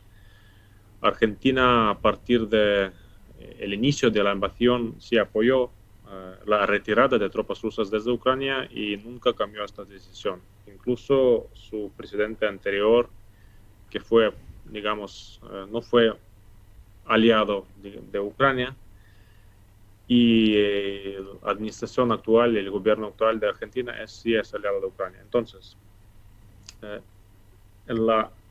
por la ONU pasaron ya muchas resoluciones sobre la retirada de tropas rusas desde Ucrania. No es la primera resolución, ya hay decenas. No son resoluciones obligatorias, o sea, son como una buena resolución de una buena fe. O sea, digamos, no tiene ningún sentido práctico. Por eso en Ucrania no prestaron mucha atención, francamente, cómo votaron. Lo que los Estados Unidos votaron junto con Rusia también es una demuestra que Washington quiere ganar una confianza con Moscú para sus propias negociaciones en el futuro. Lo que Argentina se abstuvo es decisión de Argentina, porque yo repito, es decisión de una política exterior soberana. Eso no tiene impacto sobre relaciones entre Ucrania y Argentina, ninguno. Entonces seguiremos siendo aliados y tenemos que prestar atención en más cosas más prácticas que la ONU. Dos preguntas, Alexander. Sí, por favor. Yo quería consultarle, Alexander, ¿de dónde saca, después de un conflicto tan largo hoy, o cuáles son los pilares de la fortaleza del pueblo ucraniano? Quizá sus fuerzas armadas, quizá el liderazgo de Zelensky. ¿Cuál es la fortaleza hoy del pueblo ucraniano para aguantar tantas idas y venidas en lo que es la ayuda a nivel internacional por un lado, y por otro lado el embate permanente cuando no son soldados rusos, son soldados coreanos. En fin, ¿dónde está la fortaleza del pueblo ucraniano? Yo creo que esta fortaleza se creó ya por años de esta resistencia contra Rusia, porque todo empezó en 2014 con la ocupación de Crimea y de 2 provincias en el este de Ucrania. Por eso la sociedad ucraniana sigue con una guerra en mente, una guerra de verdad, ya más que 10 años, 11. Yo también recuerdo muy bien cuando empezó la guerra en 2014. Para nosotros nunca ha sido un conflicto interno, guerra civil como lo llaman a veces, o algún conflicto fronterizo. Ucrania lo tomó muy en serio en 2014 cuando Rusia nos invadió. Las tropas rusas estaban en 2014, aunque no tenían insignia, los vehículos rusos no tenían matrícula. Querían vender este mensaje al mundo que Rusia solamente está apoyando a los insurgentes en el este de Ucrania, pero ya se sabe sobre brigadas enteras con blindados, con artillería que cruzó la frontera y estuvo en Ucrania. Entonces, la sociedad empezó a crear esta resiliencia ya por años. Y en 2022 nosotros aceptamos esta guerra bastante preparados. Y no solamente se trata sobre Fuerzas Armadas, sobre su entrenamiento, pero también sobre la sociedad, porque la resistencia y nivel que yo vi, a mí me sorprendió también. Porque yo no podía imaginar en 2022 que la sociedad ucraniana, todos, tendría una resistencia aquí, de este nivel. O sea, la gente que no tenía nada que ver con política ya entendía que estamos invadidos y hay que resistir. Y también viene cosa de motivación a hacerlo. La gente tenía muy claro que podría pasar si colapsemos. O sea, la rendición, capitulación no era una opción desde el inicio, y era como un acuerdo de toda la sociedad. No hacía falta para que Zelensky o cualquier otro líder salga y dice que vamos a resistir. La gente ya sabía que teníamos que resistir. Y de esto viene estos 3 años de resiliencia, como que David y Goliat a veces hacen ejemplos de conflictos asimétricos cuando pueblos pequeños resistían unas potencias nucleares grandes.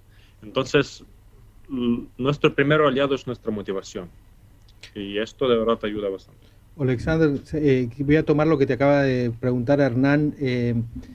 Mirá, yo sé que cuando se informaron de la invasión del ejército ruso, que iba camino a Kiev, a la capital, obviamente, y seguramente me imagino que matarían al presidente y bueno, tomarían el dominio del país, hubo una orden de abrir y distribuir armas a los ciudadanos comunes en Ucrania. Quiero saber si eso es real, y que la gente común rápidamente, cuando digo común es más allá del ejército oficial, se puso a defender el país, ¿no? Y creo que eso, entiendo yo, tuvo un impacto. Y acabamos de consultar a una periodista que yo la he escuchado en otros reportajes, que ha estado en Ucrania, se llama Teresa Bo, es una corresponsal de Al Jazeera, ha estado en Ucrania cubriendo la guerra, y ella ha dicho que habló con muchas personas, incluyendo con un bailarín de danza clásica, luchando en el frente en Ucrania, y ha dicho que gente le ha dicho, para nosotros esto es como estar peleando por la independencia.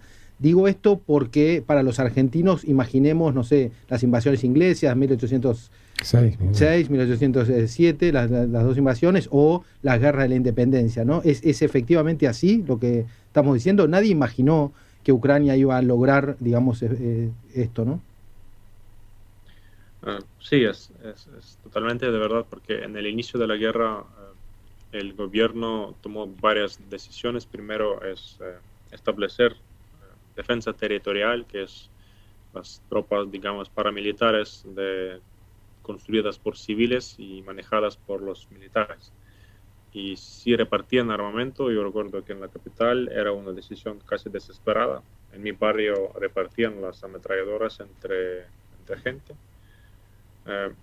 Yo cavaba trincheras en la entrada de la capital primeros días, y eso hacían los demás civiles colaborando con los militares. Era una colaboración, o sea, sin ningún tipo de orden. La gente ya entendía qué hacer.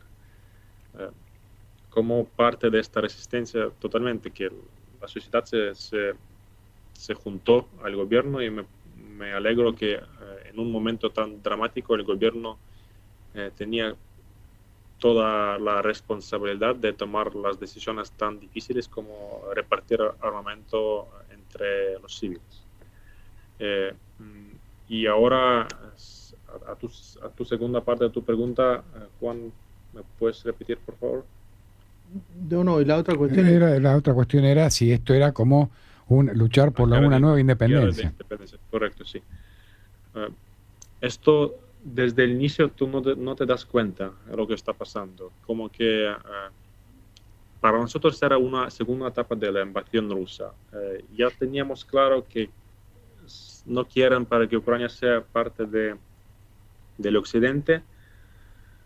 Yo no podía imaginar, y me parece que el mismo Zelensky tampoco podía imaginar el nivel de violación y violencia de los rusos, porque vivimos en un mundo diferente.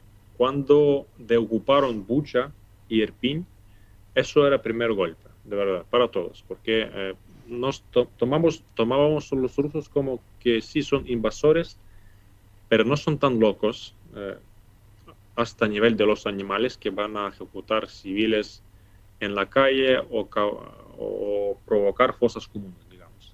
Eso para nosotros era una cosa de la Segunda Guerra Mundial casi, estas imágenes de atrocidades que cometieron los nazis, por ejemplo.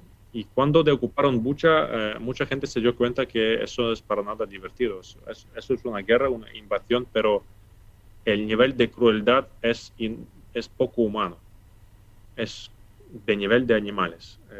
Cuando después ocuparon la provincia de Kharkiv, la ciudad de Izum, donde encontraron una fosa común en el bosque, todo el mundo se dio cuenta que en Ucrania están pasando cosas que pasaban en Siria, en Afganistán, en Somalia, en Sudán, en países como donde pasan conflictos ya por muchos años, y para todo el mundo es común que ahí pasa una pesadilla. Pero en Europa estas cosas ya no pasaban a partir de 40 del siglo pasado. Y se volvió. Y esto, para muchos se dieron cuenta que los rusos, o sea, no vienen para cambiar nuestra política exterior o gobierno o para cambiar el presente. Ellos vienen por la nacionalidad ucraniana. Es una molestia para ellos. Los ucranianos como somos, la soberanía del país, y que eso no va a terminarse en un acuerdo que no vamos a entrar a la OTAN, estatus neutral o algún tipo de amistad con Rusia. Eso podría terminar acabando con la soberanía, y terminando que Ucrania no existiría en el futuro. Y de verdad la gente empezó a tomarlo en serio, que es una guerra por independencia, y Rusia no lucha contra los políticos de Ucrania. Rusia lucha contra la sociedad ucraniana entera. Qué duro escuchar todo esto, realmente.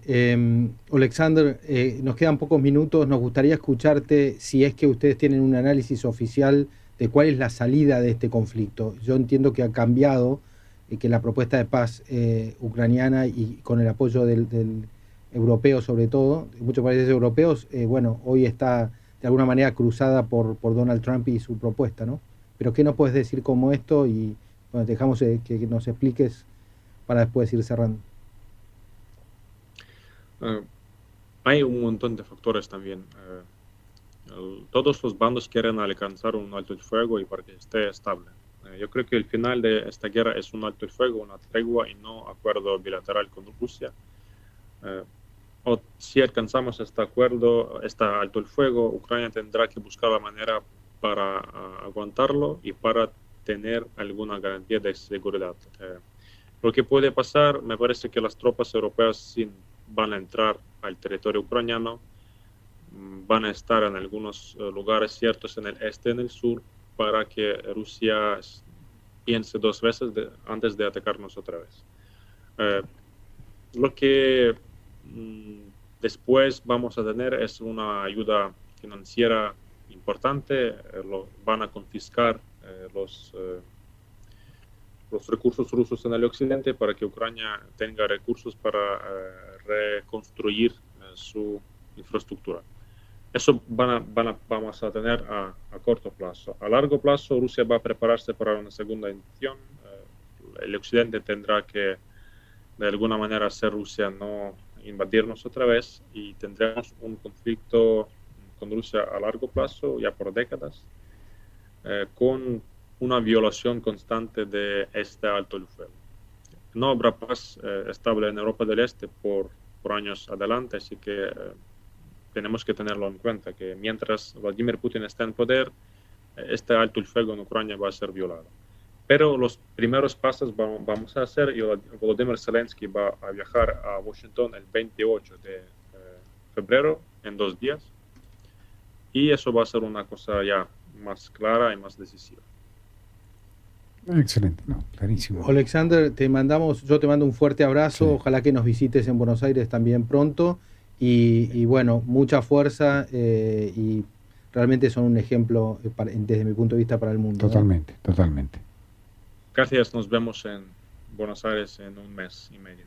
Perfecto, muy amable, gracias. Gracias. Gracias a ustedes. Adiós, gracias. Duro, Muy duro, muy duro. Duro, contando, ¿no? Cómo el pueblo se preparó. Qué loco, ¿no? Porque uno lee los libros de historia, como que ya hay cosas que pasaron y no pueden volver, y vuelven, que es un poco lo que hablamos con Teresa, ¿no? Y vuelve y se repite. Por eso mi pregunta a Teresa era, como seres humanos, ¿aprendemos algo o a veces siento que no aprendimos nada? Qué sé yo, durísimo el relato de algo que, como vos bien decís, se sabe, pero es todo tan dinámico a veces que, como decía él, ya se naturaliza. Bueno, es un conflicto más. Vos lo hablabas de lo de Haití, que yo de Haití me acuerdo que era así, ya. Entonces, nada, lo que hay que ponerse en la piel de cómo sería si le pasa a uno esto. Bueno, yo quiero dejar algo importante, que creo para mí me inspira mucho respeto el pueblo ucraniano, no tiene nada que ver con la política ni nada por el estilo, mucho respeto, y es un pueblo que no es de andar hablando mucho, es más bien de hechos que de palabras, ¿no? Y creo que se nota claramente con la forma como defienden su país, y me parece que eso también es un valor importante para Occidente y para todo el mundo, un valor importante. Creo que hace falta, creo que tenemos que apoyar y defender estos valores que está mostrando el pueblo ucraniano. Juan, cuando comenzó el conflicto, seamos sinceros, sin ser expertos en el arte de la guerra, en líneas generales todos le damos muy poca vida al Estado ucraniano, porque era Rusia quien estaba invadiendo. Muy pocas horas, diríamos, 48 horas, claro. 72 horas. Pero después, retomando un poco lo que vos sabés bien también, uno también empezó a recordar que cuando Rusia invadió Afganistán, que era Rusia, bueno, Estados Unidos con Vietnam, a veces lo que quizá no se toma en cuenta o se toma en cuenta es la logística y el poderío militar que tiene otro país, pero no el orgullo que tienen sus ciudadanos para defender esa patria. Esa muestra del pueblo ucraniano hoy me recuerda un poco todo lo que uno leyó del pueblo polaco ante la invasión alemana. Así que la verdad te felicito, excelente invitado, que invita a la reflexión, por supuesto, más allá de que es una noticia y de que haya salido desde allá, porque a mí la verdad me costaría, muchas veces veo, ¿no?, que salen desde Kiev o desde otro lugar de Ucrania, y digo, si yo estaría con los rusos a 30 kilómetros, con los drones, porque ya no son ni aviones, son drones que me están bombardeando, que yo no sé si mi estado de ánimo daría para andar dando notas o para estar hablando con otra gente, no sé, pero evidentemente hay algo que ellos manejan y que por eso le pregunté cómo estaba hoy, cuál era el factor de la fortaleza de ese pueblo, ¿no? Para aguantar semejante acto de violencia por parte que algunos, no sé si, bueno, vos lo debes ver acá, dicen el conflicto, no es el conflicto, es la invasión, sí, es un conflicto. Es una guerra de agresión. Los muertos civiles son solamente ucranianos, acá no hay, después mueren los soldados rusos. y coreanos del norte, pero no... No, exactamente, porque las pocas incursiones que ha hecho Ucrania dentro del Estado ruso fueron a establecimientos militares o... pero y nunca ni se pueden contar, no tienen comparación. Y no tienen comparación, así Claramente. que excelente nota. Bueno, 56 minutos pasaron ya a las 9, y la verdad que yo siempre digo, pasa rápido. Bueno, no sé, algún día haremos algo más largo, porque las notas son la verdad que son atrapantes, los invitados. Vuelan, pasan rapidísimo. Son muy buenos. Y bueno, nada, vamos a prepararnos ya para el próximo martes, que es feriado, es verdad, porque carnavales, pero bueno, hoy me decía la productora, ¿qué hacemos? ¿Salimos en vivo? ¿Grabando? No, vamos a salir en vivo. Vamos a salir en vivo, y si salimos por videollamada, pero nosotros vamos a estar en vivo. Excelente. Así que el próximo martes, recuerden, 20 horas, acá, La Realidad en Primera Plana, y como siempre los agradecimientos a Juan Martín de los controles, siempre atento, a Adriana en la producción ejecutiva, que no para de hablar, ya a cualquier momento, acá hay un micrófono disponible, estoy hablando de política, dice. Bueno, Flavia Morales, excelente nota, nuestra compañera, que ya se fue. Y bueno, Juan, nos empezamos a despedir entonces. A la gente le decimos que tengan una excelente noche, una excelente jornada, que nos sigan en nuestro canal @portada24, nuestro canal de YouTube, que estamos en vivo por Sónica, por supuesto, como siempre, en nuestra segunda temporada. Excelente semana para todos. Nos volvemos a reencontrar el próximo martes a las 20 horas, acá en Portada 24. Buenas noches, Juan.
Sin complicaciones, sin letra chica.